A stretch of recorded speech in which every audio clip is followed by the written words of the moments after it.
scary skeletons and shivers down your spine. Shrieking skulls will shock your soul, seal your doom tonight. Spooky, scary skeletons.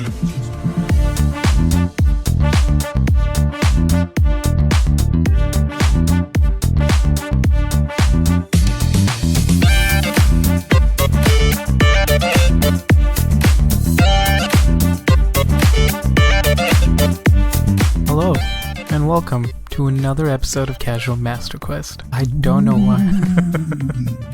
It is spooky season, friends. Thank you for joining us for another tale and adventure and discussion and bullshittery for however long this goes on. I'm joined by my lovely co-hosts, Tyler and Glenn. Hi, guys. Hi. Hello.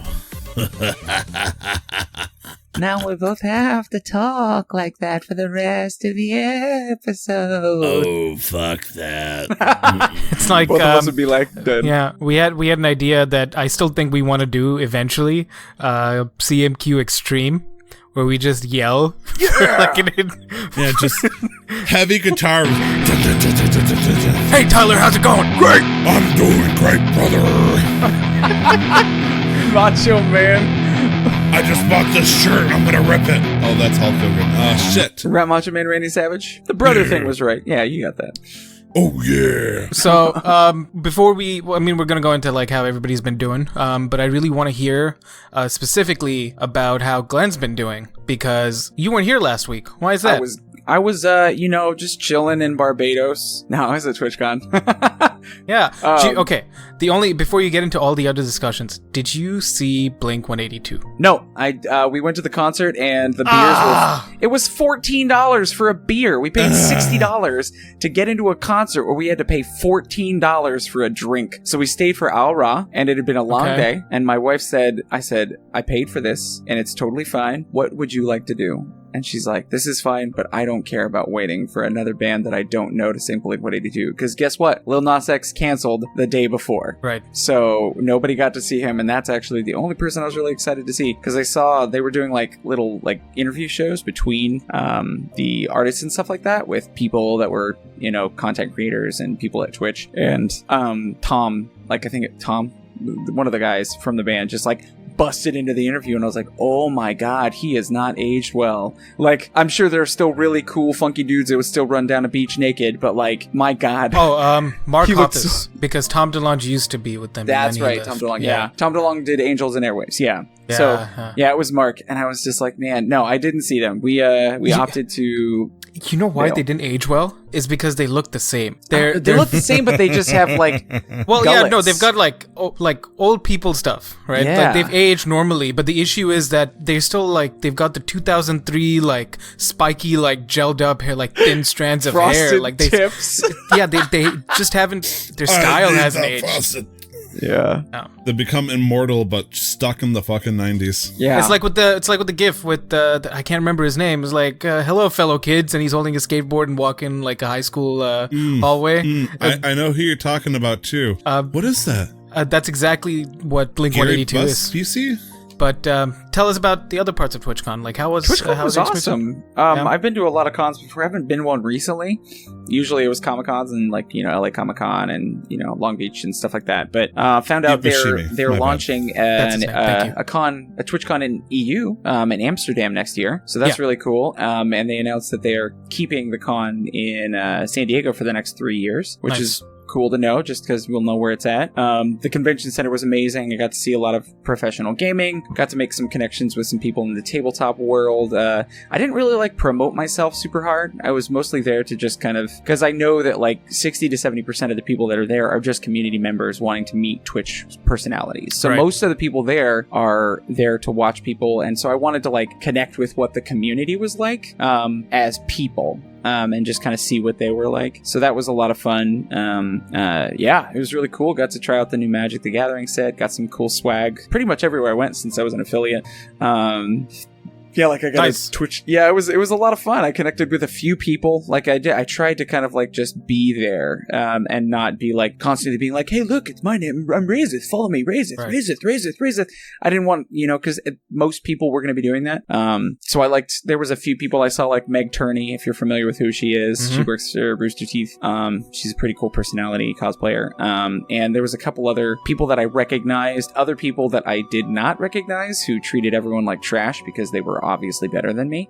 Yeah, obviously. And why aren't you a partner yet? I don't know, right? It's one of those things where, I was like, all right, cool. You know what? I saw enough of that. I was just like, okay, if I ever hit partner, I'm going to make sure that I try and keep myself humble, because a few of the people that I did see that were personalities were very kind to anyone that came up to them and took pictures with them and interacted with them in a very personable way, not just like a, hey, cool, let's take a photo. Okay, cool, I gotta go, bye, But question for you. Mm-hmm. Is there some kind of caste system for between people who just started, affiliates, and partners, do you think? Yes. Absolutely. 100%. Yeah, you get treated differently. You get different swag. You get access to different things. Because there's like a partner party. I don't know if there's an affiliate party. Did you hear about the partner party? Holy crap. Yeah, no, I didn't want to bring that up just yet because that's fucking Wait, is that scary. What involved the open beers? Open beers sitting on a table? Yeah. That was the partner party? Yeah. That was the partner party. It was a bad miscalculation by them. So just be very clear about what happened. It was from what I understand, it was the venue that organized it that way and not specifically Twitch. Yes. Twitch just fronted the money. Mm-hmm. And then the venue is like, we think this will be a good idea to have this table out with all these different kinds of beers already served and just out in the open that anybody just can tamper with and give it to people. Twitch, I think it was 2 beers or 1 beer that partners got for free, and then they paid for the rest after. So Twitch fronted up the money, but the venue itself, that wasn't close to the place, lazy. But that's what they did. They decided that was the best thing to do. Well, and I've heard too that there was a couple people that ended up actually getting sent to the hospital because of problems. But they also didn't. It doesn't seem like they're really listening to the partners as much. Like they're like, we just want a place with music where we can hang out with our friends and enjoy a few drinks. And apparently every year it's like a loud venue where there's just lots of very loud music, and I don't know. I did see a thing though recently that got released, that got announced, where it's basically effectively edible Tide Pods, but they're alcohol inside. So I was like, that would be actually kind of awesome, because there's no way you can mess with that for the most part. Like a lot easier to kind of make sure that stays I get what safe, you mean, like to tamper with, because it's sealed. Like you can't just be like, I'm gonna put some stuff. I don't even know what that looks like because I'm not a shitty person, but but Twitch was good overall. TwitchCon was fun. The venue was very great. Lots of space. A lot of really cool things. I found a lot of interesting people that I'm going to try and partner with through my streams. I'm going to start doing like a monthly, monthly awareness collaboration with different things like Best Friends. It's a no-kill shelter here in LA, right up to Write Love on Her Arms, which has always been their like suicide awareness and self-care.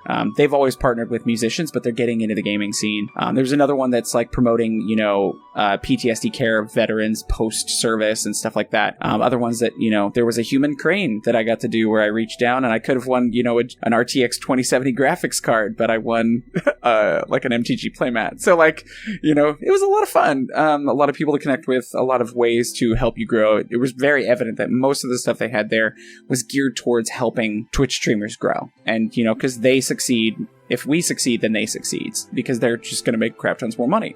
So for the most part, everyone was really cool. Some of the partners were a little diva-ish, but I don't know what it's like to live in a world where I've got, 50,000 subscribers, so I can't judge too hard. So yeah, and made, goals. I got some goals for next year, like where I'd like to be and all that stuff. But yeah, it was really inspiring. Great. Yeah, I missed like you my guys. my first time at GardenCon was very inspiring. We missed you too. Yeah, or at least I did. Yeah.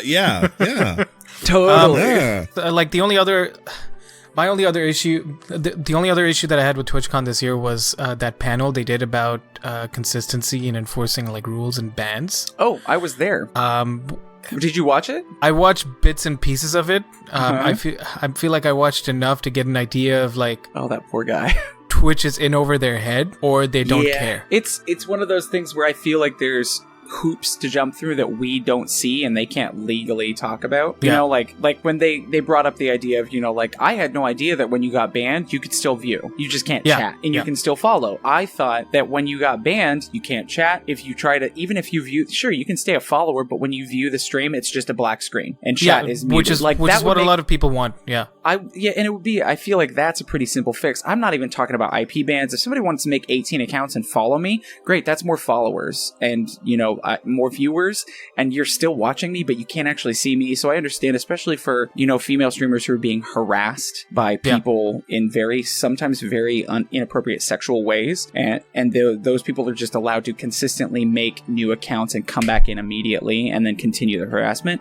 That's, you know, I don't think it's that they don't care, because they did state in that meeting that they are bringing on new people because it's become such a problem to work on that specifically. It's just going to take a while for them to implement that within their current terms of service. Right. So, I mean, if you've ever seen like a female streamer with a weird aspect ratio on her camera, it's because they have to do that so that they don't get clips of them getting up when they get up and walk away, because people will sit there and clip the moment that they get up and walk away to clip their ass or whatever, the moment they see some sort of like hint of cleavage. So that's why there are a lot of women streamers who have like weird aspect ratios, to block off, like to only show them when they're sitting down and to not show anything when they get up and walk away. That's just super unfortunate that they have to do that. The issue, like, the technology is not like, okay, great, I understand that growing company grew way too big, they don't have the resources, or they're in over their head. They have the resources, but they don't know how to make use of it. The issue is the consistency in their streamer banning policies, which he kind of talked about, but then he only briefly like mentioned. He's like, yeah, we look at context. All right, so what's the context between banning somebody who broke a keyboard on stream and not banning somebody who threw a cat? Where the fuck is the terms of service need to mean something. And we talked a little bit about that, you know, like my second. So I'm not going to go into it, but like, for sure. It's just like Twitch is like TwitchCon is great, gives people a chance to like an opportunity to do all of this. One day maybe I might go, but then also the fact that they're doing all of this, they made the site different now, and they're not doing anything about some of the core issues, and like they're like, hold us accountable, and then people do, and they don't do anything about it still. Yeah, no, it's been a problem for a while, but that's the thing, is I haven't been close enough to it to see that being a problem. Also, I haven't had that experience. I'm not like a dude that, you know, where I'm not Tyler 1 with all my muscles ripping out. You know, girls aren't like sexually harassing me on my stream. No, you, Tyler. You know, I'm Tyler. I mean, which is good because you're not sexually harassing anybody, and you're not. You know. Yeah. Okay. Oh no. It's okay. All right, I have a fix. All right, there we go. I got you. Okay. Whoa. The U.S. Central Good region save. servers have been a little weird, so I switched this over to the West servers. That makes sense, because we had that happen on Thursday as well, right? Mm-hmm. Yeah. Okay. Good.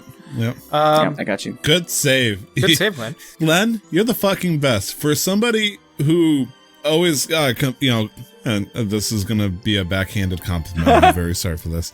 For somebody who I always felt was probably like the most technology not dependent, you like, you're not the kind of guy that like knows those cool nifty tricks on average whenever I talk to you about something, and the fact you knew how to do that without any questions is fucking amazing, and Thanks. I think you're awesome for that. Thank you. And I know, like, I knew I had to set it up bad, but I swear I was going to bring you up. No, that's you gotta knock them down to bring them up. For the most part, I don't really know what to do normally. This isn't the fucking army, Jesus. It was good. It was good. I knew the fix, and I appreciate that you appreciate that. No, good. I'm learning things. Yeah. And the funny thing is, like, I'm the Twitch guy on like Ready to Roll and stuff. So like, if it's Twitch related, yeah, but like Discord is like still like learning. Anything PC Discord related is like, oh no, what do I do? But then Twitch, oh yeah, dude, all you gotta do is just bump up your bitrate, turn on the CBR from high to like slow, and then you're Gucci. You know, it's like. Oh, that's horrible. Why would you lower your CBR? So TwitchCon was a good experience for you. I had a good time. Sarah really enjoyed it as well. She connected with some awesome took a long, people. Like, yeah, you did mention her. She was there on her Zenira fashion. So she's, you're going to have to correct me here because I could be wrong, but she's a part of Ready to Roll, like the regular... Mm-hmm. Yeah, she's on the Sirens, the Cloaked Maidens. Sirens, the Cloaked Maiden stream. Okay, and then what else does she do? I know she runs a fashion blog. She started that up recently again? She has a fashion blog. She's been a little inconsistent with it, but that's just because work, it gets hectic. Right. The days are shorter, so she gets home from work and it's already dark and we can't go take photos. Right. Like, we try and post at least once a week on hers and using my beautiful iPhone, 10 or whatever it is, X10, whatever it is. And yeah, so she's getting some nice traction on that. She's getting pretty solid. I don't know what to call it. It's an iPhone X, but it's an iPhone 10. Is it Roman numerals or it is a 10? Anyway. They call it the X, yeah. I don't know. I'm an Android guy. You can call it whatever you want. It's the newish iPhone. But yeah, so she has a fashion blog, and she would really like to push into that more, and do lifestyle and fashion and stuff. But like that's something that takes a lot of time. So and she got a chance to network at TwitchCon too, so she also got to have some. And fun. She mostly networked for Ready to Roll, honestly, because we went to a D&D meetup, and she really tried to push in with some people. We met some awesome people that are already talking to us about collaborating and bringing in some people. They're like, yeah, we'll drive up from San Diego and come be on your show, and we'd love to have you come down to our studio and record something with us, because a lot of them are content featurers. Yeah. So they just want to meet cool people and feature them on their show so that they can kind of be like, hey, we have these people on our show, but also we get them, blasting our brand a little bit. So yeah, and we have a website coming out soon too. Soon. So that's awesome. So overall a good trip. And before we move on to Tyler, one thing, because for the audio listeners, there was one other big change, huge life-changing decision you made in the past week. Yeah. The day before TwitchCon. I decided to just shave. Like last 2 weeks, yeah. Yeah, so if you're watching, you see there's a little bit of scruff. That's about 6 days. I shaved it off right before TwitchCon. The night after the night before. So, yeah, I shaved my whole beard off. How does it feel to have some air flow on your chin? It's nice. I felt like I was shearing a sheep, I went and got the whole base layer off and everything. I don't usually use an actual straight razor. So, getting it off was a little freeing. And it's because it's been warm-ish in LA. It's kind of dipped down a little bit, but it's been nice not to have to worry about beards are a lot to maintain. So especially for as long as mine was. But yeah, it was a little stark. I had a lot of people coming to my stream. How long did you have yours before you got it all off? I think that was 4 or 5 months, maybe 6 months, something like that. Tyler, how long has it been since you've gone clean shaven? That's a very good question. Okay, so but I'd probably say sometime this year, maybe? Completely clean shaven? Yeah. I feel like I kept the mustache or something at one point, but then I would shave everything under. Right. 100% shaven, I'd probably say I think I did it once over the course of maybe the past 5 years, but ever since then I always had some kind of facial hair on my face. I think I did it once and I realized never again. Wasn't it once last year when you went bald? There was that one time 2 Halloweens ago where I accidentally put Gorilla Glue in my eyebrows and I had to shave those off. But what? Why? I did go shiny bald I think last year, yes. Well, no, story, please. You put Gorilla Glue in your eyebrows? He's trying to avoid it. Halloween. Halloween is welcome to the 2.5 hour, guys. So picture this. I was on a previous podcast called Play Some Video Games. And everybody was busy that day, so it was just me and the big dog doing a podcast. And he likes to be festive when it comes to the podcast stuff, especially since we stream live and all that. So he dressed up as whatever the fuck he does, and more importantly, I dressed up as Waluigi. Love it. Now, Waluigi has a lot of trademark things. He has the hat, the overalls, the eyebrows, and I would like to think the most trademark thing besides his upside down L is his mustache. Yeah. Problem is, though, I was able to, I was screwed from the start because I had a beard, putting on the mustache, but I was able to work it out. But I couldn't, I needed a quick way because this was half hour before the show. I needed to find a quick way to keep these eyebrows on because the tape wasn't doing it because I would sweat. So I was like, you know what? I'll just put some Gorilla Glue. I'll put it on top of my eyebrows. Everything will be fine. It'll look cool. Turns out I accidentally put it right on my eyebrows. And so I went to peel off this fucking, what do you call that? Construction paper off? The construction paper did not come off. I instead went from cool, spiky eyebrows to little spotches of circle eyebrows that were Gorilla Glued to my eyebrows. Got that off. The glue wouldn't come out. And I realized that no amount of washing and whatnot was going to fix this problem. And I had to shave my eyebrows off. Oh, nice. My gosh. Now, the good news is I have blonde hair, as you can see. and it's harder for people to see it, especially behind the glasses. So I've been able to keep it under the hush and hush while I was completely shaved because no one would notice, until one day I went to a dinner with my grandmother and sister, and I was like, I'm so glad you guys actually didn't notice, because it means no one really would pay attention. And they're like, what? And I was like, my eyebrows are missing. And they're like, what are you talking about? And I take off my glasses and they look and like, oh shit, no eyebrows. This motherfucker Frieza over here. Because if you've ever seen any of those like photoshopped images of celebrities without eyebrows, some of the freakiest fucking shit I've ever seen. It's so weird. They look like aliens. Yeah. So yeah, especially Benedict Cumberbatch. I love the dude. He's a fantastic actor, but him without eyebrows is a scary. Sourdough Pumpernickel. Yes. Yeah. Okay. Just making sure. Ha ha ha. Yeah. Fun fact: I tried to fix it after I shaved off by using a mascara to make lines, but the moment I saw black eyebrows that looked like, I was gonna bring dishonor on somebody's family, I said, no way I can get away with this. It was impossible. Just get them tattooed back on. Coming back from that tangent, I only ask because I've trimmed all the way down to like how you have it now, but I haven't gone clean shaven in years now. I can't remember the first time, and I do that when I mess up when I'm trimming and shaping, and then I go too far in one and I'm like, well, fuck, all right, just get it all off. So I've just started paying somebody to do it, so then I don't have to do that ever again. And they know what they're doing. I'm sure they know what they're doing. Probably really, really nice. Do you use like beard oil? Do you guys use like beard oil or anything like that? On occasion, yeah, depending if I'm going out. Like right here, this is all natural. Yeah. Sweat and tears lubricate this thing. Tyler, even the curl. How's your week been? It went okay. Yeah, I know you've been writing Passenger, so you've had some time to play some games, and you've got a lot more games than we do this week. But beyond that, I mean, if you think about it, what happened with that is I played a bunch of different games, but I didn't put as much time into each one. But enough to talk about. Beyond my work life, though, I decided to make a couple of purchases for myself. The first one was bought my wife a monitor about a month or so ago for her birthday. Realized it was so nice I bought myself one a month later. What kind of monitor? Because it is a Scepter 27-inch curved G-Sync screen, I believe. That's a lot of words. Hertz. 144.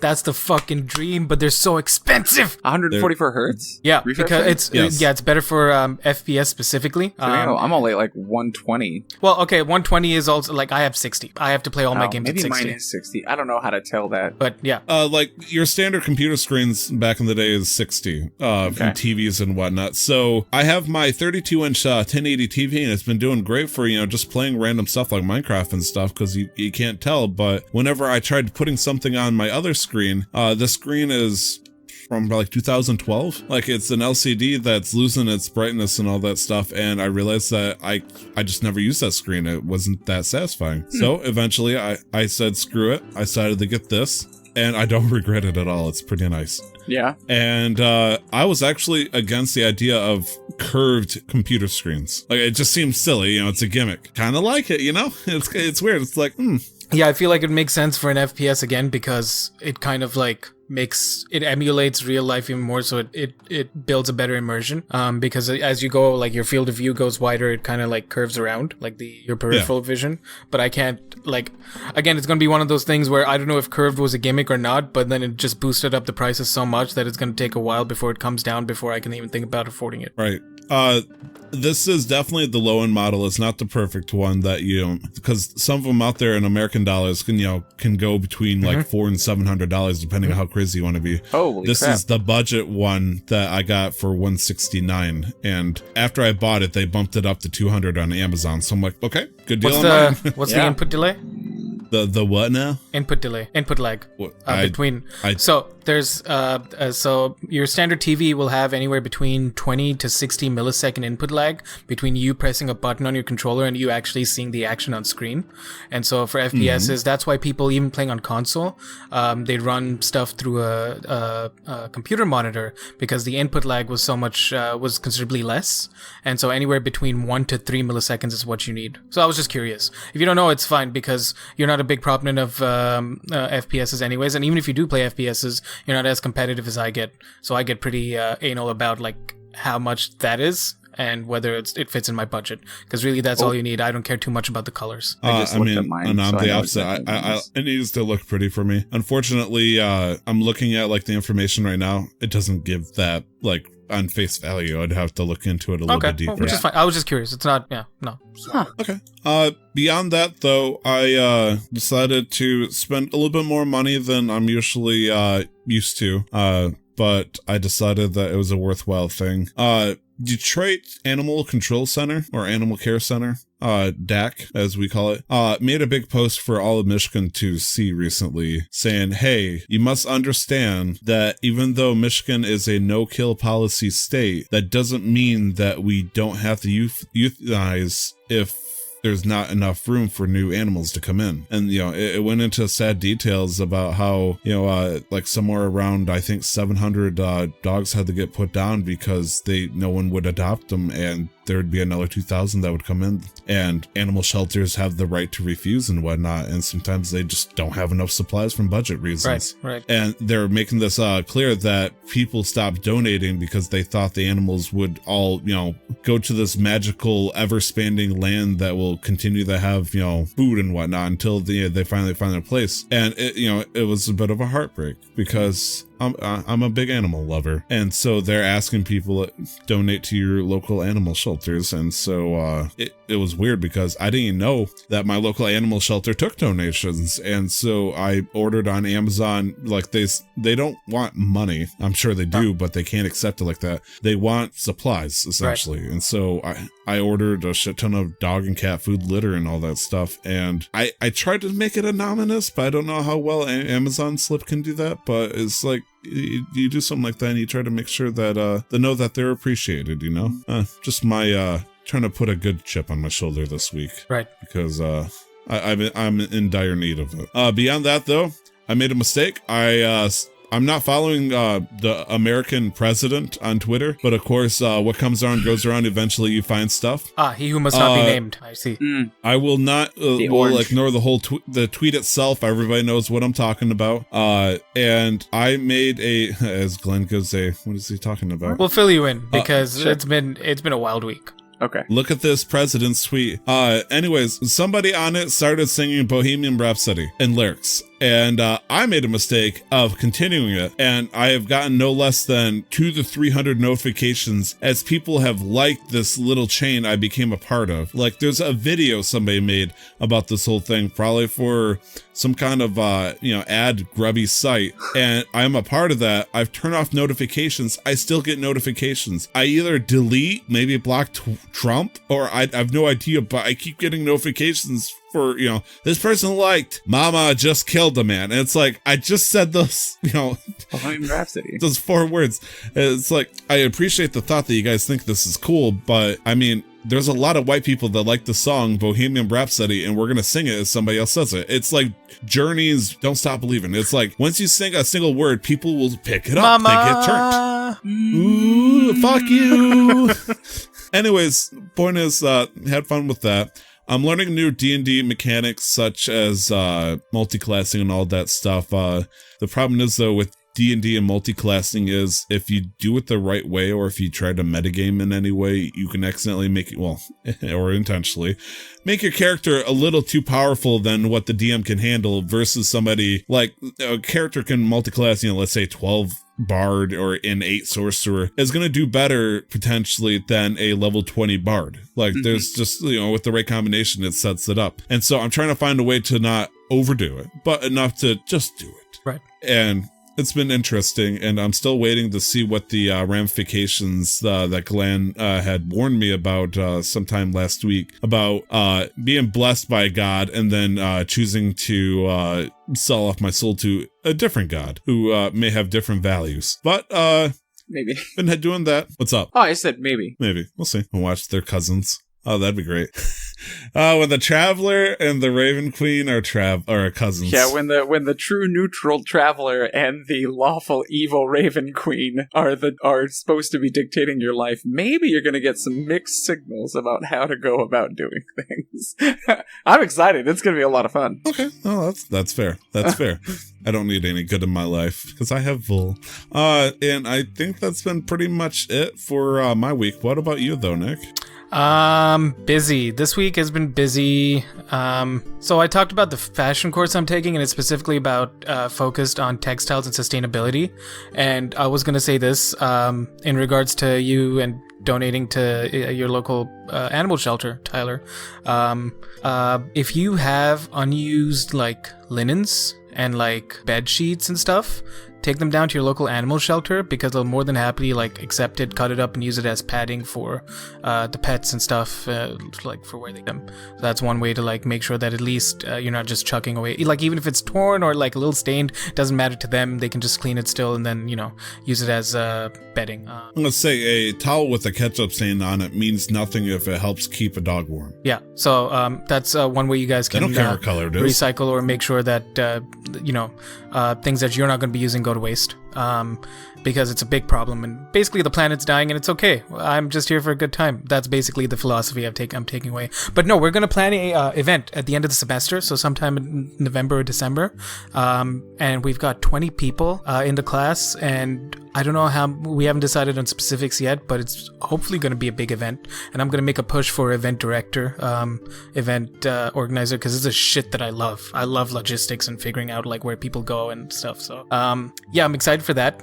Recently found out that my graduation plan might be disrupted, just because of more immigration law rather than school policy. It's just more specifics about what I'm allowed to do and what I'm supposed to be doing for my last semester that'll allow me to work immediately after, or I have to wait while my work visa is being processed. So it's just a bunch of like annoying red tape and like loops that I'd have to jump through and go through before I figure out and come up with a plan. So I have advisor appointments and other stuff set up. What could potentially end up happening is that I graduate a semester early, which is not the worst case. The worst case is that I graduate and I have to leave Canada. That's the absolute worst case, because I'm not going back to India. I refuse. And I'm not going back to the Middle East. I refuse. I'm not coming to the States. I refuse. Regardless of who's in the States. You're going to be an enemy of the state just hanging out in the Yukon? Maybe. We'll see. But I've got friends in Alaska, which is barely my the US. My college degree will smite thee, moose. I mean, nobody talks about the amount of incest in Alaska. Everybody makes jokes about the South, but Really? Oh yeah, no, it's more meme-y stuff. But apparently there's some like truth to that. It holds some water. Anyways, no. Here, let me stop making fun of American culture. No, so I'm just trying to figure out a plan. I have appointments set up and stuff, and see what's gonna happen. The one thing that's gonna happen is that I might graduate in April instead of August. So I'm basically somewhere or the other, I'm at the end of the road, and it's gonna happen. But yeah, we'll see what happens. Just planning through all of that. And then I had family visit last weekend, and I did mention that last episode. But it's my cousin from Seattle, my cousin from New Jersey, and my cousin from New Jersey, she brought her fiance with her. It's my first time meeting him. And I kind of like showed them around while balancing schoolwork as well. Yeah, no, that's it. My mom's visiting for a month. So there's potential for her to just say hi on an episode. I don't think she'd want to stick around too much, but we'll see what she's interested in. You guys can question her about my gaming habits and have her make fun of me a little bit. Is she like nearby right now? No, she lands on the 11th. She lands in Seattle, and then she's taking a bus up here, and then I'm really? picking her up. LR. Yes. The 11th. Yes. What? I didn't even think of that.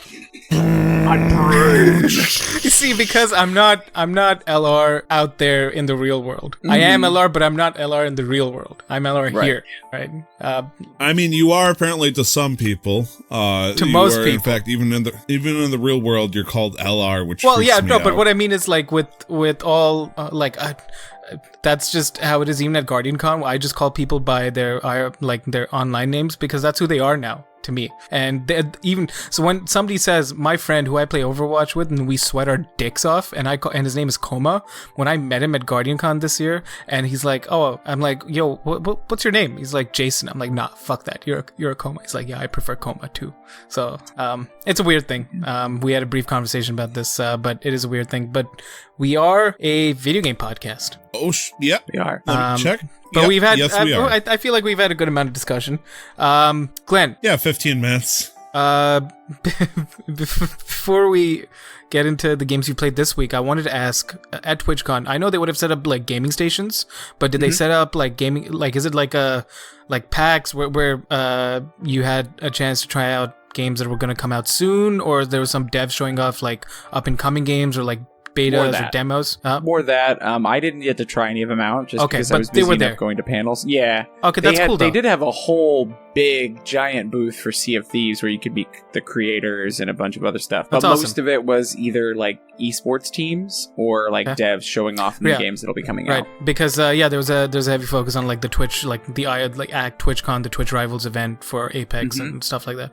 Yeah, I know one of the organizers. So I would imagine after like coming back, you were just itching to get back on your computer again. Yeah, what'd you hop onto for 3 days? Immediately WoW, and also League. WoW and League are kind of my go-tos anymore. And so that's what I've been playing. As a result of that, recently I started working on my like mining profession because I had neglected it harshly. But then also, I heard from a friend yesterday that Dauntless may not actually suck. Because everything I've heard about this game is that it was supposed to be this huge world. It was supposed to have 40,000 concurrent players. It was supposed to like beat Ark, as far as like a map. Because it was like half of Wildcard left. Killer. And made, basically a pirate themed and more of a real world thing. So you could sail and customize your ship. And it was Sea of Thieves and Ark combined, and which was really cool. And then they went from 15 or 16,000 players around the startup and had such a problem that now they're down to about 2,000 per day. But they've been doing a bunch of like content releases and patches and just doing a lot of work trying to get that out. And it's only $30 on Steam. And the biggest thing, and this kind of relates to a little bit of what we're going to talk about later, is that they're allowing crossplay between Steam and Xbox. So Microsoft and Steam have come to an agreement on that, and so that may be, influencing what we're going to talk about later. But I thought that was really cool, partially because my buddy is a huge Xbox guy, so he's got the One X. So he was like really, really jazzed because it's coming out the 8th of this month. And but I can play with him, even though I don't have a 1X that may, have a harder time with it. So yeah, those are the games I've been playing recently. So I got back into them, working more on trying to get into competitive form on League of Legends too. So, right. Yeah. Dauntless has been free to play for the last 2.5 years while it was still in beta. And then they eventually left like beta, and now they're officially launching. And it's basically a free to play, now it's not free to play anymore, but it's basically Monster Hunter. But like Monster Hunter Lite. But with still pretty in-depth customization. Like it's not like a bargain version of Monster Hunter. It's its own thing, but it is essentially like if you had to compare it to something Monster Hunter, it has its own systems, its own set of customizations, its own skill sets. And the other thing is that it's the developer is Phoenix Labs. Phoenix Labs is a Vancouver-based company. Okay. Yeah. Nice. And so one thing I've been thinking about recently is actually just sending emails to all the different devs here, just to be like, can I see your studio? I just want to see the studio. I don't even want. I honestly, I don't even want to work for the gaming industry necessarily, but I just want to see their studios because we've got Bandai Namco, we've got EA, we've got Phoenix Labs, we've got the coalition that does Gears of War, BioWare. Are they here or Montreal? Oh well, they're dead anyways. Doesn't matter. Yeah. Yeah, no, we have a lot here. So I'm like, I just want to go around and see these people. There's even a studio here that works with 343 to do Halo, and I'm like, I want to see your studio because I love Halo. But okay. Cool. It was one of the coolest things that my friend told me about Dauntless specifically is that like the game itself, if you just like sailed from one side of the map to the other, because it's just got a multitude of servers within all these different quadrants, it would take 24 hours of real-time sailing to go from one side of the map to the other. So it's just this massive game. So I don't know. Right. I'm really, really, really interested in it now. So may hear more about that in the future from me. Okay. Yeah. I lost my train of thought. I was thinking of something. Yeah, you did. Yeah, no, wow, I completely you got derailed blanked there. real quick. I mean, what did you guys play this week? Like, I told you about what I played. I mean, I'm assuming Nick wants to save, and I say this in quotes, the best for last. No, let me go now because I talk about Destiny enough. But Shadowkeep dropped, and I got a chance to like casually play and casually grind through it. I have friends who've already hit kind of like the new level cap, and I'm just waiting for them to just start complaining about how they have nothing to do after grinding out a whole 3 months worth of content in like less than a week. So I'm just excited for that. They made a few changes. One thing they're focusing on right now, which is going to be interesting, is an evolving world.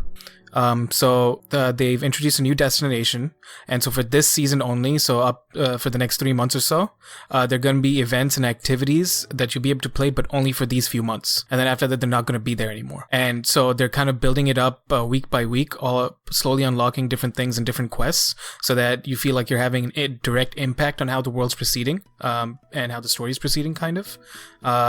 And they've added they're trying a bunch of things. They've reoptimized the armor system. They're trying to give us more of an in-depth kind of character building. They've added universal ornaments that works like the transmog system, but you don't have to like sacrifice any equipment necessarily to make your character look like however you want your character to look like. So I'm excited to see where it goes. I've been having fun just doing the PvE stuff. I've played only maybe an hour's worth of PvP out of like the 20 hours I've put into Shadowkeep so far. So, which is hard to believe for most people. So beyond that was Shadowkeep. I'm excited to see where that goes. There's really not many other games that are coming out soon, outside of... Is there like a super big bad that, some of that we can like point a finger at? Yes, or but is it technically spoilers? It is spoilers, and I don't want to put out those spoilers yet. Okay, that's fair. Because the story... It's the one thing. So somebody linked my name is Bife, who's a YouTuber, and he does lore videos around Destiny because there's so much lore in the game that's not in the campaigns. They put lore in like collectibles that you find and in certain like exotic armor pieces and items, and so you can build up the history of the Destiny universe, and so he makes videos based on that because that's theoretically canon, and a lot of the facts have been corroborated by both the first and the second games in terms of some things overlapping. And so he put out a 4-hour video on the whole timeline of Destiny's world, and it's pretty in-depth, and it pretty much reveals who the enemy for this game is going to be moving forward, because it's kind of coming back in a closed loop with the whole arc with the Traveler and the Guardians and stuff. So I'm just very excited to see where the story goes, but Bungie have made a promise to not do campaign-based expansions anymore because they've not been the greatest success, and instead focusing on giving the players things to actually do. So the campaign for Shadowkeep ends very abruptly. The story ends very abruptly. Like you just left wanting more, and it's like, well, this is it. Like it literally goes like, this is the enemy, and then black screen, and then it's just business as usual. That's literally how that's how it goes. So you kind of left wanting more, but then with the way they've set it up, that's going to carry on with the next few seasons now. And it's amazing because, so if nobody's picked it up, Destiny 2 is now free to play. Just give it a go. You get most activities for free. You get to try out a lot of the core game for free.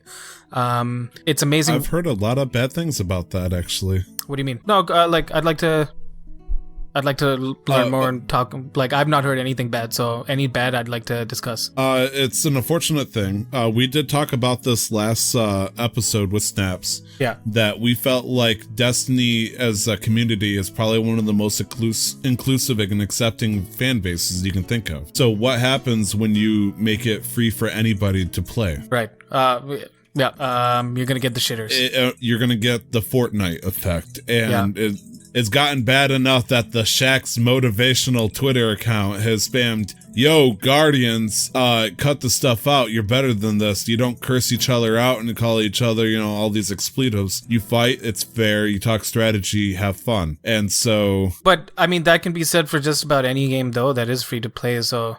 It's unfortunate that is the case. The transition over to going from a, slightly close-knit community goes from that to, like, anybody can get into it, and people who didn't embrace, the Destiny unity, if you will, suddenly it's like, get fucked, losers. I'm gonna teabag you as soon as I kill you. It's like, okay, I mean, that's technically one way you can play. It's like, yeah, that's right, scrub. And it's like, it just, a lot of people are talking about how it suddenly turned toxic in the Crucible now. Oh yeah, but the Crucible is always toxic because I would say every time I played Crucible, it was toxic. I'm not going to talk about the Crucible because the Crucible team is dead and they haven't really done anything, and I'm disappointed. That's the one biggest disappointment that I have in the game ever. So I'm going to avoid talking about that, but then that's unfortunate because that's one of those things you can't avoid. Like, you're never going to be able to avoid the toxic PvPers, no matter where you go. Even when it was still closed, you still had a bunch of fucking idiots running around. Yeah. But also, I do want to commend Bungie for not only enabling cross-save, moving to a new platform, but they did that all in one day. And so to have people complain about, I couldn't get in the servers for 4 hours, was cute. It's like people... Why? Because of people like Nick who had to wait in queue for 29,000 people. Well, I believe was what he posted. Yeah, because I feel like a lot of people complain without understanding how things work, right? So if this happened for 2 days building up to the raid launch, which was on Saturday morning, I could understand. Then something needs to be fixed. But this is right at the start of a new drop. Servers had just opened up. It's running through Steam now, and there's some issues getting in. People have been WoW players have had to deal with fucking hour-long queues because that's just what it was. Maybe the game technology is there, but maybe the server technology hasn't caught up. I'm pretty sure a lot of these people don't understand how servers work. Right. You know what I mean? So it's just kind of people, that's all people get. The moment something goes wrong, people just want to sit and complain, and I'm not paying attention to any of it anymore right now. Yeah. So yeah, it's just more around just people being shitty. That's been my biggest issue so far, but I've been having fun, which is what I think matters, and I think it was worth the investment. Oh, yeah, for sure. Yeah. I can't remember if I bought the digital deluxe edition, which gave me the full annual pass, or at least for the next 4 seasons. So that was $50, and so nice. I feel like I'm gonna get my money out of it. Yeah. Tyler, what have you been playing? Enough about Destiny. That's a very good question. Destiny is a great game, but can I tell you about our Lord and Savior, The Legend of Zelda? Now, Nick, quick question, just to confirm. Did I talk about beating the game last episode? Because I feel like I beat it almost immediately after, or immediately before. I don't remember. I can't remember. I think you said you got to the end. At the very least, I'm pretty sure you might have mentioned getting to the end. Okay. I'm just going to touch on to it then and just say my usual goods and bads. Link's Awakening was a fun game. It was definitely not worth the $60. It would have been a great $40 game, but that's, Nintendo's rhetoric about all Switch games needing to be $60 versus the 3DS pricing and all that stuff for something like that. Had a good time. A lot of people are talking about the frame rate issue, which I brought up a couple of weeks ago. I hardly saw any problems with it, and honestly, anybody that complains about it just needs to get over it, because if that bugs you for that 1 second you see a plant wiggle at 30 frames versus 60 frames or whatever, it's I'm sorry. It's not that big of a deal because it fixes itself. Sometimes it takes a minute to load shit, and had some fun. You get to pick 1 or 2 tunics because in the for Nick, they explained to you the Game Boy version of Link's Awakening was what you get in the Game Boy Color. They introduced a optional dungeon you can do called the Color Dungeon because it goes from the Game Boy. The Game Boy Color introduces color and all that stuff, and so with that you're able to pick either red or blue armor. Red does double damage, blue does half damage. Now the red does double sword damage, and blue takes half of anything you receive. So my big question for you guys, red armor or blue armor? If you get an armor that doubles your damage on one weapon, or you get blue armor which halves all damage you take, which one would you go for? More damage. Always more damage. You seem like if I get hit, that's my fault and I'm a scrub mentality. Oh no, I'll get hit. It's I don't care. I just do more damage. Yep. Kill them before they kill me. Fair enough. What about you, Glenn? What do you think? Blue. Because you can only hit one thing at a time, but you can be hit by multiple sources. That's quitter talk. True. Survivor talk, baby. True. I wonder which one a speedrunner would use. If they had to get the armor because it's optional so you can skip it. If you were a speedrunner and doing all the dungeons included the color dungeon, do you think they'd go for the double damage to clear bosses faster, or take half damage so they don't die and have to restart? I think they'd take the damage because then they'd be able to kill bosses quicker. Because the thing with speedrunners is they know the exact pixel where to stand to avoid all damage. So at that point, like taking half damage is irrelevant. All right, fair enough. The one thing I want to say is because they translated the boss fights from a handheld game to the Switch and they made a 3D version of it, like they made it look realistic, but it's still the same boss fight mechanics. Right. It's laughably easy and it's very upsetting. Like so fucking upsetting. Like there's no difficulty to almost all these fights. There was one fight where essentially there was 4 holes, 2 on the top, 2 on the bottom, and a monster mouth would come out and they'd just pull back in. And it's like, okay, so I could stand in the corner for a half hour. He won't do any damage to me because he just sticks his head out of the hole, bites, and goes back in. So you pull his head out using the hook shot and you slash at his neck, which has, that glorious weak spot. And that's the fight. It's like 5 swings in and it's done. It's like, I don't feel threatened. And like even on the final boss fight, which, shocker, is some kind of shadow nightmare. Moon's haunted. It wasn't that.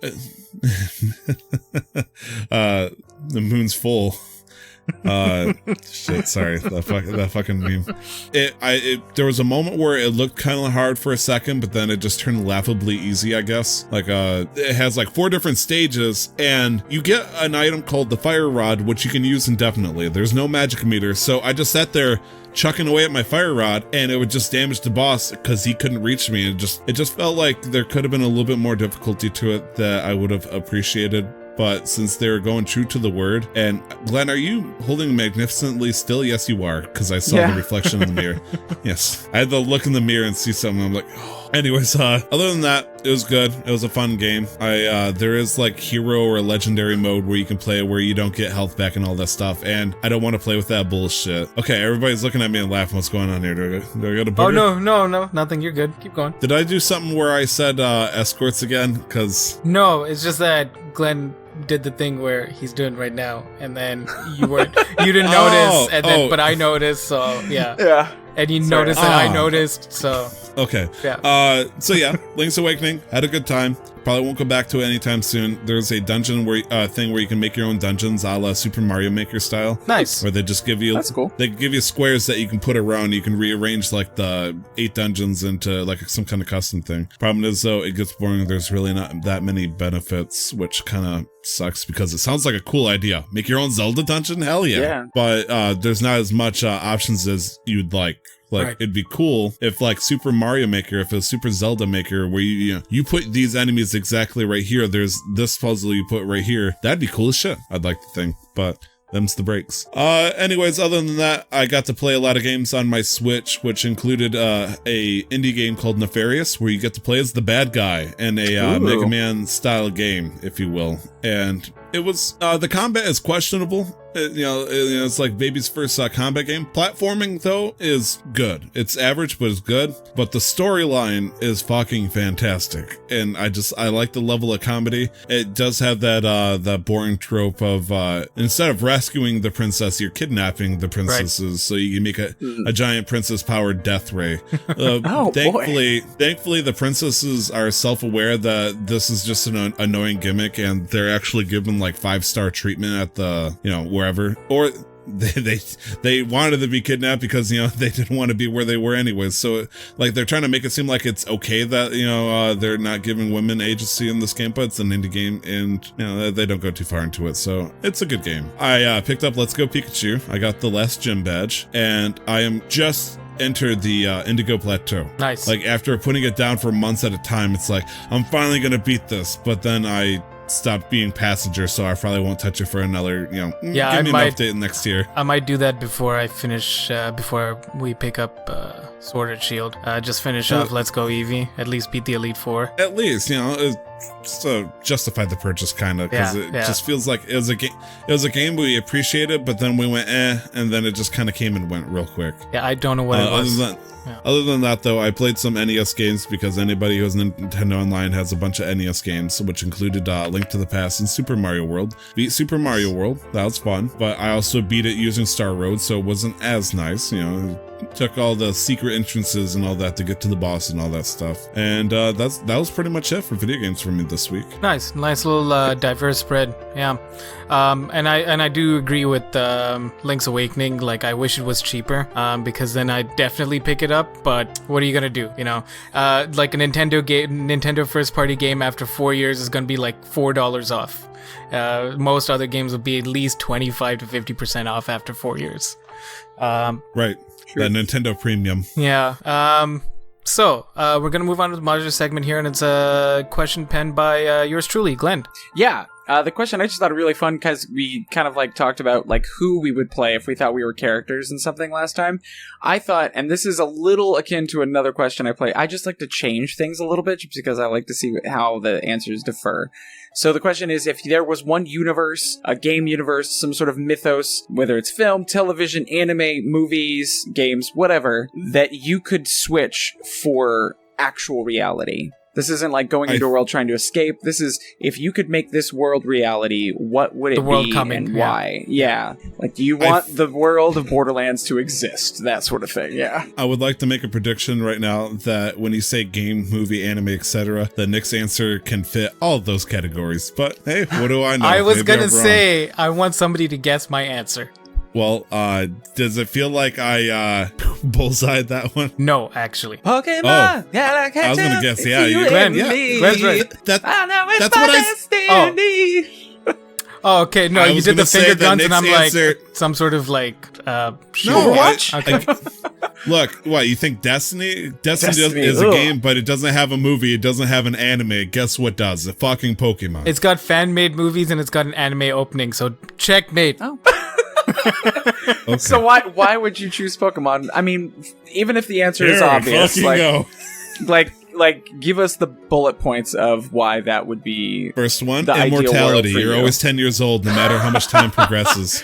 But you would never like get married and have kids. 30 years later, you still like a 10-year-old kid. What the fuck do kids matter when you've got Pokemon? What is a kid gonna matter when I'm riding my Charizard to glory after beating the Elite Four and then wiping the floor of that region's champion? Who's gonna stand in the way of that? No one, but like I would love for my son, or daughter to be able to like work with the same Pokemon that I did when I became the champion of the Indigo League. No, there can only be one Pokemon master, and that's me. Well, I mean, but then you eventually like retire. No, because I'm immortal. He's an immortal 10-year-old. Like he retires only so he can go to other regions to become the Pokemon champion.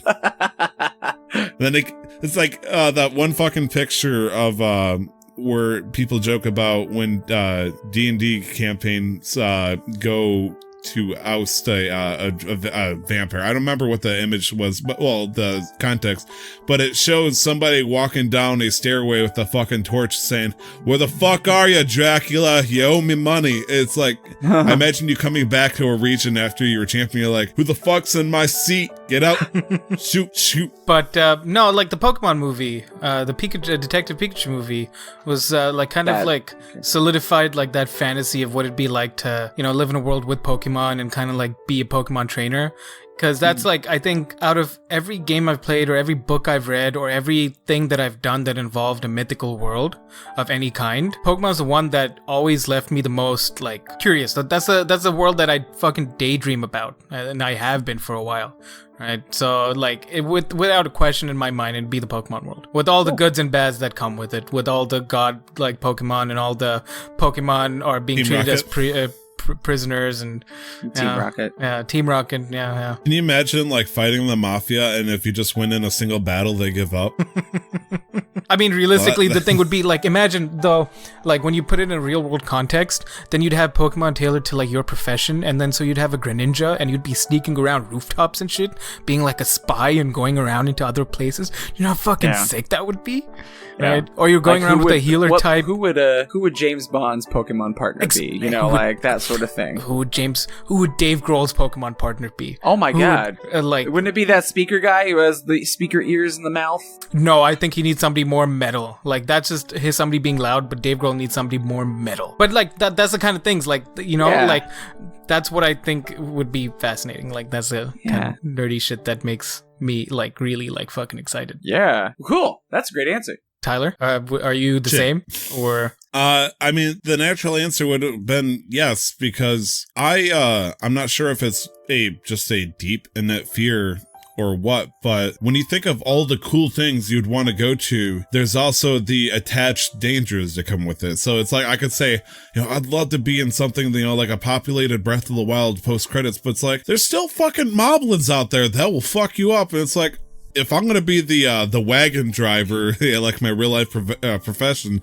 to deliver wheel parts to people, I'm not worried about hitting deer. I'm worried about something robbing me by coming on horseback. Yeah. And, or I see a Lionel, I lock eyes. Lionels, Jesus. Can you imagine trying to as a real person, you're just trying to drive 15 miles at 15 miles an hour. So, it's just taking an hour, but during that hour, you see so many hazards that could kill you at any given moment because you have, cool, I got this cool ass, I'm not gonna throw the shield at the thing. No.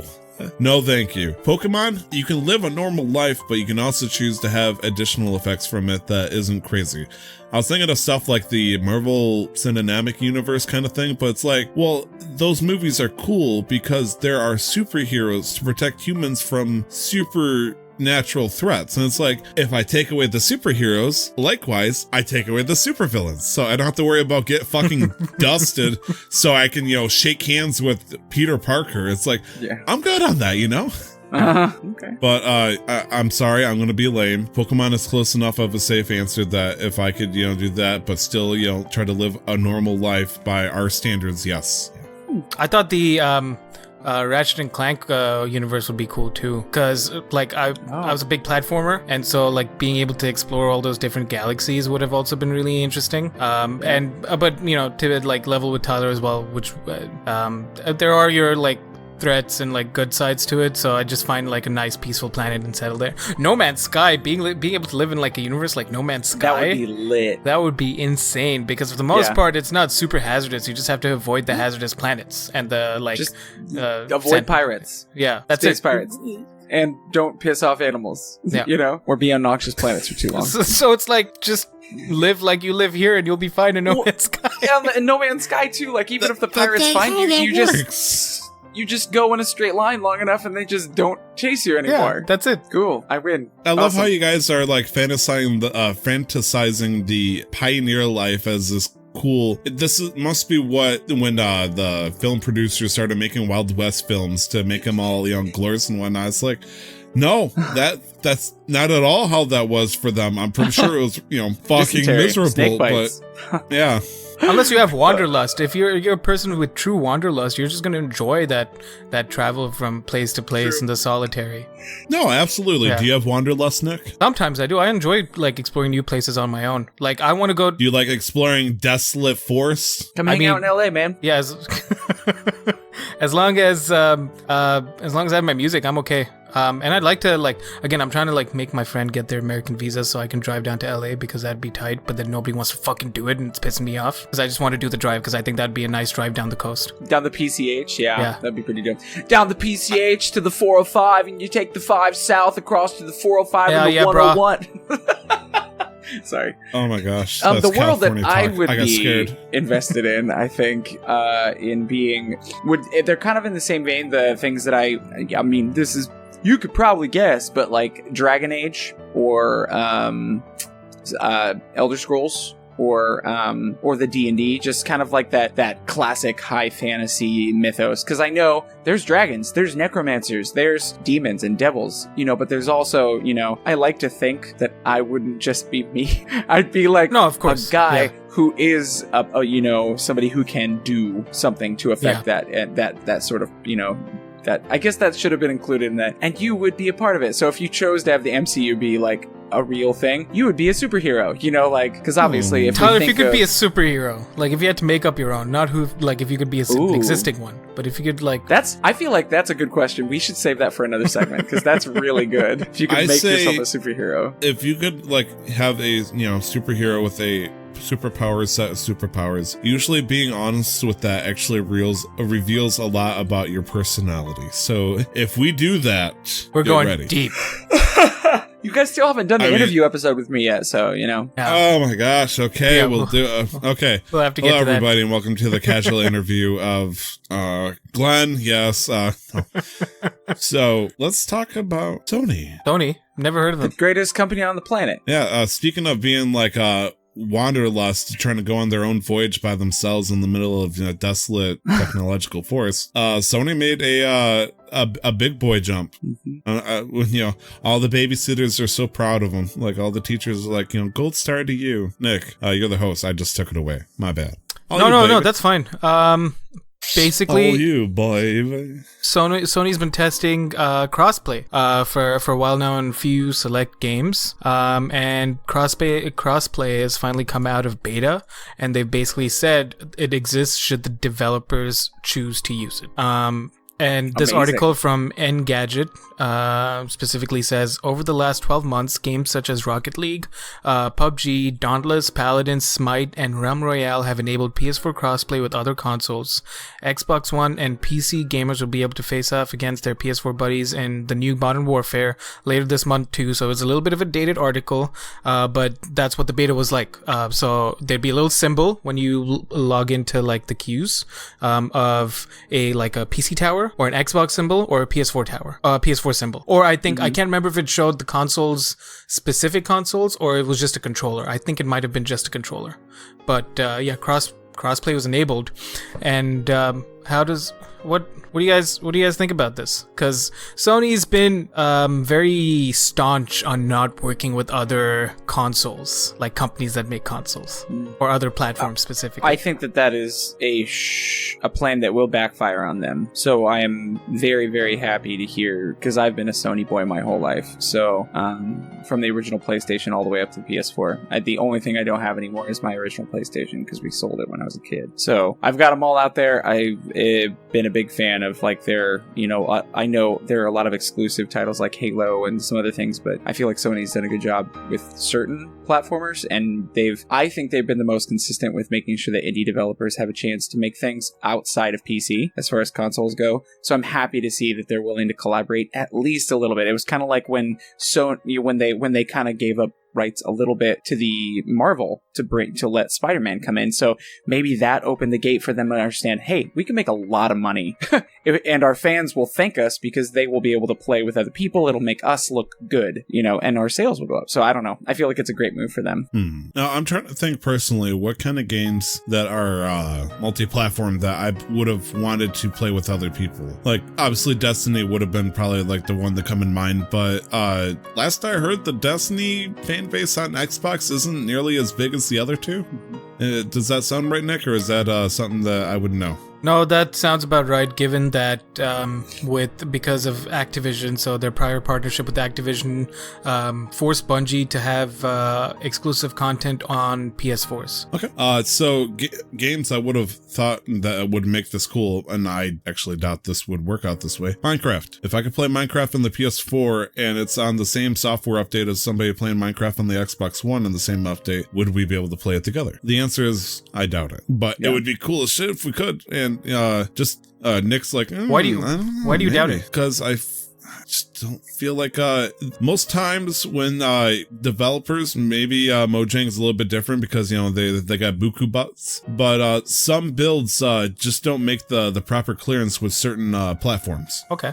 Like for example, Terraria, obviously it's out in PC. They had to do a different build for PlayStation 4 and Xbox, and they're doing yet another different build for the Switch, I presume. Same with Stardew Valley. Stardew Valley has its own completely different platform on Switch that's having to go through a different process with like size and whatnot. So there's a good chance that maybe the net coding for that would make it harder for them to hook up with somebody who's playing Stardew Valley on, say, the PS4. But obviously there are, big guys with fuck you money, such as Modern Warfare, that would be able to capitalize off something like this. I just wonder if there's some way to make it easier for maybe give some more leeway for people with net coding, but at the same time that opens up the possibility of security issues with the being hijacked and whatnot.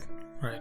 I mean that is an issue that has plagued Fortnite, but then Fortnite was only Xbox, PC, and Switch, but I think that there was Sony crossplay, but I don't know if it's Sony and Xbox together at the same time. So it's good because it unifies communities. And so now, as I said, it's now up to the devs if they want to use it. The issue being that it's not going to remove exclusivity, which I don't think is an issue specifically. What is an issue, and I don't know if I mentioned this over the last few episodes, but it was recently announced that there was a small part of the new Modern Warfare that is going to be exclusive to the PS4 for a year. There's one specific game mode or one section of a game mode in a game mode, which in like, and this is how they try to spin it. It's like you're still getting 99% of the game. It's just this 1% that'll only be exclusive to PS4, which is bullshit regardless because everybody's paying the same price. So I don't care. Even if it's one skin,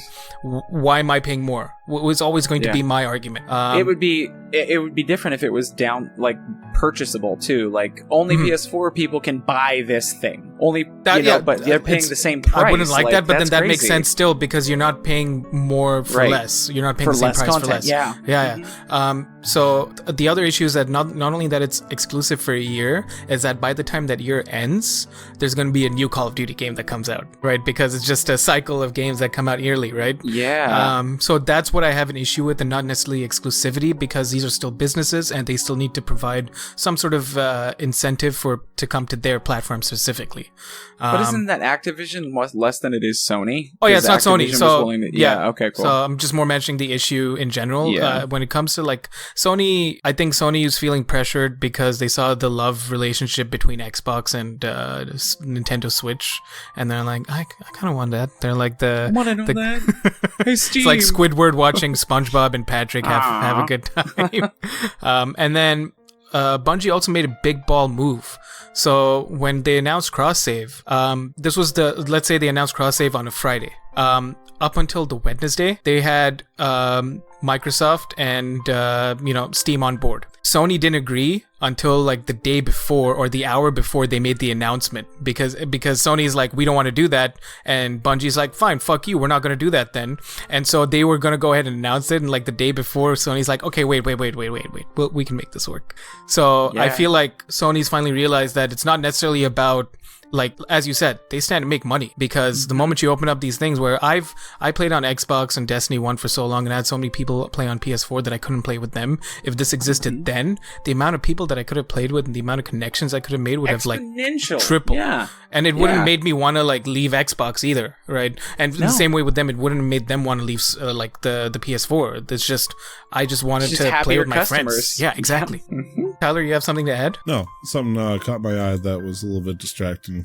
It's nice that, kind of weird with this mindset, with the whole overall thing, that Sony is, finally learning to play a little bit more, and we're celebrating that. It's usually, though, the opposite, because we're celebrating somebody for finally joining, even though they should have been from the get-go. But that's just a personal opinion. I'm glad for them. Thank you for making the right decision. Thank you for giving Spider-Man back. Thank you for giving us crossplay.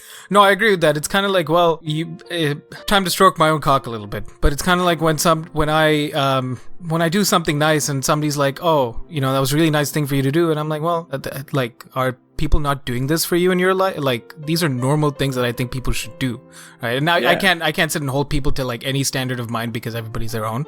But like, I do agree with Tyler where this is something that they probably should have started in the beginning, and now that they're finally doing it, it's kind of like, well, you really should have been doing that, but it's too late. Come on in, guys. Yeah, good job. You finally came in. So it's an understandable opinion, Tyler, but at this point it just add to like any stigma that Sony might face, and just there's no place for that from the community, I think, or at least having that reflect on Sony players. Having that opinion is fine. It's just I just hope that people get along to a large part, because the vocal majority is always the most negative minority, if that sentence makes sense. What is it, Tyler? It sounds like mostly what you're saying is like when they did announce that, you're like, finally. It's not like we're mad at you still. It's just like, finally you made that decision. Good job, Like, I want to celebrate for him, but it's, the mindset, finally, like, congratulations, you're the best, thank you. It's like, You were the last person to the race, and you were dragging your feet, but we still have to celebrate when you hit the finish line. Yeah. It's like when the 42-year-old finally moves out of his mom's basement. It's like... Yeah, but I think the biggest thing is that everyone wins. Like, that's been my biggest struggle throughout all of this. Like, if this, like, it's like you said, the people that you would have played with had been exponentially larger. I got an Xbox so I could play with certain people. You know, I got a PC, and because I had the Xbox and I had bought them on there, I could play those games with some people that already had Xbox, you know, like, and so seeing that, the ability that, like, my kids will have, where it's, like, not one of those things where, I can't play games with my friends because they have an Xbox and I have a PlayStation, that's hopefully not going to exist for them. And so they, you know, I feel like I've lost a little bit from my friendships just because as you grow older, you're separate. And one of the greatest ways, in my opinion, to keep in touch with people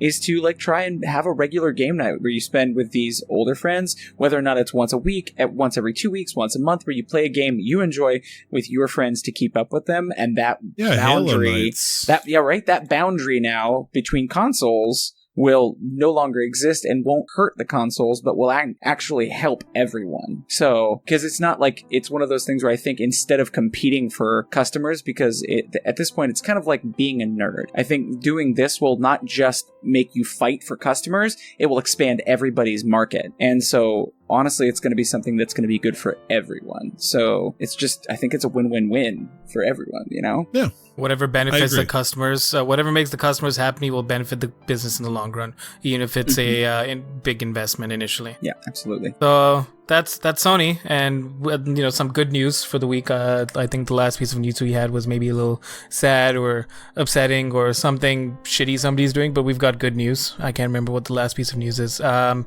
we're gonna move on to games releases. And we've got a couple of games here that I don't recognize the name of. Does anybody want to take it away, or should I just start? I know none of these, so I would be terrible for that. Cool. I know number 3 and I know number 6. All right. By all means, that just means that Tyler, you should read off the game releases this week. Okay. Could you stall for a second? There's something that's throwing me off here with a little bit of information. I just want to make sure that's on the up and up. Sure. The one thing I did want to say that I forgot to mention early on when we were talking about TwitchCon, for anybody who ever goes to a con or is trying to network, my biggest advice is, and I don't have the numbers to back this up, but just whenever you go to cons, just go there to look for people to make friends with. Be genuine, be you. Don't make it seem like you're just trying to like use people. Push a brand, yeah. But yeah. That so was, I just wanted to go on. Oh, I was going to say that was one of the biggest things that I was told when I was, you know, especially being somebody who's trying to break into the gaming and tabletop, D&D community. Like, it's really, really, and being an actor too, like, you can't become friends with people so that you can use them as a way to progress your career. You need to become friends with people that you think are interesting and then work with them and do projects that you care about with them. And don't use them. But even when I think about it that way, it's apparently there's a helicopter. There's street races. That's one rally going on. It's a helicopter flying low above my house. Anyway, but yeah, it's just, you think even it'd pass doing it by that with way. The top speed of 180. Seriously. But I have a hard time even in that respect I have to make sure I don't look at people even subconsciously as a stepping stone, because nobody should be viewed that way. So, agreed. I agree with you. Fair enough. So basically what I was checking for was I saw a release date that seemed off to me and compared to what I knew, because I'm getting one of these games. I was wrong, but to my benefit, so I'm fine with that. So, games that came out is the first one is going to be The Alliance Alive, coming out for PS4, Nintendo Switch, and PC. No love for the Xbox, October 8th. PC is to be determined. Yeah, it's a JRPG that first came out in Japan. Wait, is this... okay, this is supposed to be the Alliance Alive HD Remastered. Okay. Because it originally came out in 2017 in Japan, 2018 worldwide, 2019, all within 3 days, Japan, North America, Europe. This is the North American release date, specifically. And it was a 3DS game. It used to be a 3DS game, but now it's remastered for consoles and Switch. Good deal. Now, Concrete Genie is coming out on the same day, October 8th. Actually, all these games are coming out on the same day of October 8th, which is kind of weird, but okay. Concrete Genie is... I believe that's actually supposed to be a first party for the PlayStation 4. Concrete Genie is an upcoming action-adventure game developed by Pixel Opus, a developer part of Sony Interactive Entertainment Worldwide Studios. Yeah, this is a first-party Sony title. It is indeed. That will... I feel like I heard about this during E3. It seems like it's a decent game, but obviously I'm a little hesitant anytime I say it's a decent game that's a first-party new IP from Sony. There's a couple of duds that hit me the last time I said that. Looks like the story takes place in a small town called Denska, which has been mostly abandoned and polluted. A young boy named Ash Ketchum, just Ash, regularly doodles in his notebook. A group of bullies steal the book, rip out the pages, and scatters them throughout the city. As Ash goes on the quest to recover the pages. That's okay, good logic there. Along this quest, he discovers a paintbrush that can bring his creations to life. Ash must overcome the bullies and bring life back to his hometown. Basically, it's a non-weeb version of Sai from Naruto. Cool. Fair enough. And he has to face off against his bullies. I love Sai. Is he a good character, though? Yeah, I think he is. I'd say at the very least he's lawful. Truth. Lawful, neutral, hard. Really? I always thought him as more... Well, no, he is lawful. He's just like an asshole lawful, at least in the beginning stages where he was in the blind. My big question is with totally the side blind, this whole conversation. Does it feel like his character development took a while, though? Because, when did he make a big break to where he actually had like a emotion to want to do something? I think it went hand in hand with them turning Danzo in. That treachery kind of turned him specifically away from that. You think freedom at that point? I don't know. I think it's just one of those things where he wasn't allowed to have emotions for so long that he's literally just learning how to do it. It's like watching an abused dog understand that it's okay to be pet or be fed or, something like that. But a little more complicated because dogs are a little simpler. Watching him not understand sarcasm or comedy or, trying to understand what love is, that sort of thing. I think he learns endearing. Love, if I understand Bolto. Oh, yeah. Because he gets the sex with Eno. Anyways, Grid is coming out for PS4, Xbox One, and PC. Shocker. Also on October 8th. Let's just assume that they're all October 8th because, fun fact. And this Grid is a reboot for the series. It is the 4th Grid game, and it is intended to be the reboot. Nice.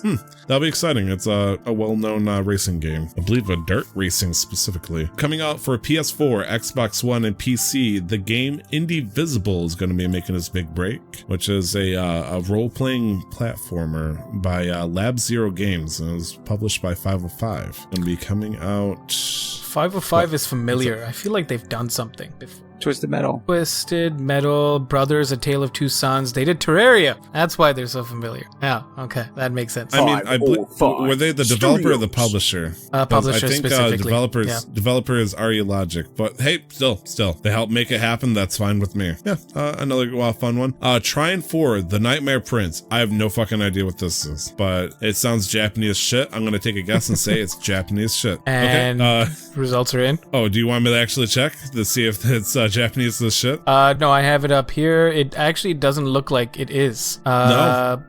This looks like a platformer with a lot of it looks like D&D if it was a platformer. Kinda does. Huh, that's pretty cool. Multiplayer too. It's called a 2.5D game. That's what they're calling it. So it's nice. It's a side-scrolling 2D game, but it has depth to it. So it is you could Nick, this has online co-op. It does. It does indeed. Kind of looks awesome. This looks fucking cool. I wish I.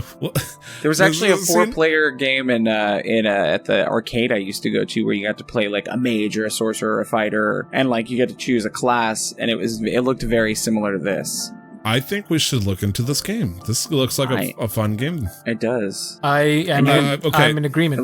Let us talk about this later. The last game, which is the game that I'm excited for, and I got pre-ordered specifically for my wife, is Yooka-Laylee and the Impossible Lair, which for those who don't know, it's by the Rare, the new group from Rare known as Playtonic, the people that made Banjo-Kazooie and the original Donkey Kong games. This is the sequel to their love child that they made almost, I would say less like a year or two ago. Like, it felt like it came out pretty recent, and the fact that they have another one coming out already is very impressive. But we are talking about the future.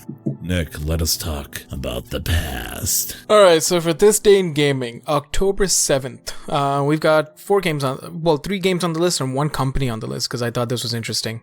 But Tyler, and I'm going to ask you again here, but because you put these two on the list, do you want to tell us about the first two? Sure. Happy birthday. Happy third birthday to Paper Mario Color Splash on the Wii U, which is denotably regarded as the worst Paper Mario game in its entire series for many reasons.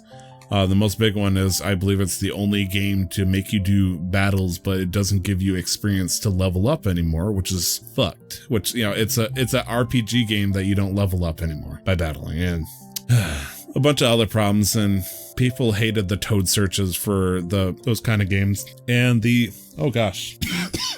Mercy. I'm caught in my throat here. Sorry about that, guys. Oh, you're good. The other one, happy birthday for 2014, making this game 5 years old, is Alien Isolation. One of my favorite horror games. Came out on PS3 and 4, and then Xbox 360/1, and then the PC. One of my favorite games, developed by, remember, it was published by Sega, but the Alien Isolation game is one of my favorite horror games for sure. Have you guys ever messed with it before? Don't touch horror. And you know this because you had to hold my hand through Dead Space 3. What happens if I hold your hand through Alien Isolation? No, this just sounds worse. Because I knew Dead Space 3 wasn't as scary as the first two, and I could only play 10 minutes of the first two. Like, at the moment, like, literally, the first one opens up with you or the second one with you in an elevator, and you're just, like, minding your own business, going up an elevator, and then the whole thing stops, and there's aliens that try to burst through the doors, and I'm like, I nope the fuck out of there immediately. Nope. Yeah. Nope, that's the first one, very first scene. Yeah. Second one starts with you being trapped in a stretcher. Someone's trying to free you, and you see his head get poked right through from the back of his skull, and then you got to run while in a straitjacket. Right. Yeah. No, I got a little further in the second one because it's not the gore or like the violence that bothers me. It's purely being fucking terrified that bothers me. So yeah. Yeah. The ambience of those game series and the jump scares is second to maybe 2 or 3, but like they do a damn good. Alien Isolation is similar to that with the jump scares and whatnot, but the big problem is though the enemies are so much stronger than you, like the androids and whatnot. If you've ever seen an Alien game, those androids can really mess you up. Okay. And it doesn't help that in this game, the alien in Alien Isolation is immortal. You can't kill it. And if it catches you, you die instantly. So it's a whole process of trying to make a bunch of progress while this fucking alien is just slithering and trying to hunt for you and you're hiding under stretchers and stuff. It's spooky. Right. Yeah. But what about these other two? I think this is pretty much your territory at this point. So in 2012, Black 2 and White 2, Pokemon Black 2 and White 2, got their North American release. So that's what? 7 years now. 7? 7 7 years old. So They're happy the only birthday. Pokemon game I haven't played. I love those games. They were pretty good. They were part of the games that were quintessential to me completing my Pokédex up until a certain point. And then the last item on this list is a company called Moonshot Games that formed in 2009. Now, I tried to do some light research, and even with light research, it was very difficult for me to find out when the company disbanded. But I put this on here purely because this company was formed by 3 former, like, breakaway Bungie employees that are like, we want to do our own shit. So they formed they formed this company, and then they put out a game called Fallen Frontier, which was a 2D side-scrolling shooter. I don't know if they put it out, but it said it was announced in March 2011, and they put out a game called Third Eye Crime, which is a puzzle top-down stealth kind of mobile game. So yeah, just happy birthday to them. I hope they're doing okay. Feels bad that the company disbanded. Happy birthday. Yeah. Because one of the guys, his name is Michael Bastian. He was a producer for the Master Chief Collection. So it seems like he went back to what do you call it? Not Bungie, no, because Master Chief Collection was taken over by 343. So he went back to Microsoft. Seems like it. So I hope they're doing okay, because it is a volatile industry. But that's it for the show, folks. Thank you very much for listening.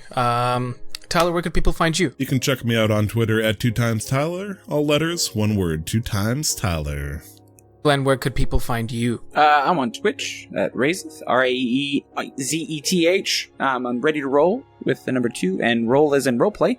And on Twitter at Glenn Houston, but it looks like Huston. But pretty soon I'm going to have all those swapped into Unified. Raezeth, so it'll be easier. Okay. Yeah. Cool. You can find me on Twitch and Instagram at LR11. You can find me on Twitter at LR11, spelled out. You can find the show, Casual Master Quest, on a bunch of places. You can reach us through email, casualmasterquest@gmail.com. You can find us on Twitter at MasterQuestPod, and on Facebook and Instagram at Casual Master Quest. Just type it out and we'll be there. You can listen to the show on Spotify, Google Play, iTunes, Stitcher, Luminary, and any other place you might find podcasts.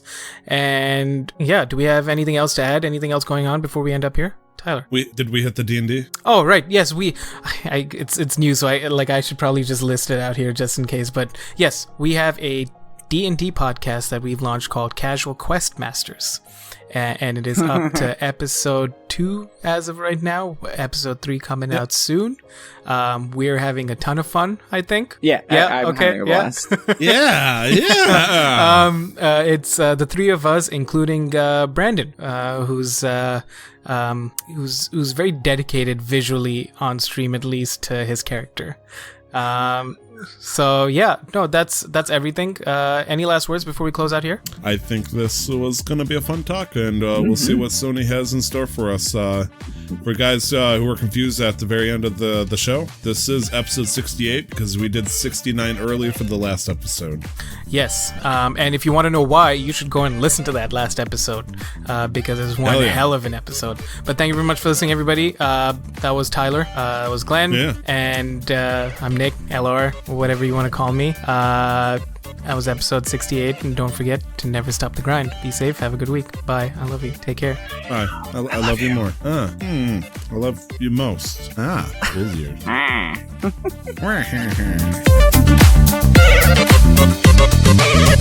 The intro to the podcast, titled Casual Master Quest, was paid for and produced by the wonderful talent Revelries Music. You can find more of their work at soundcloud.com/Revelries Music, or just click on the link in the show descriptions. The background music is the album Top 50 Best Classical Piano Music by Brilliant Classics. You can find out more about Creative Commons at www.creativecommons.org/license/by/4.0.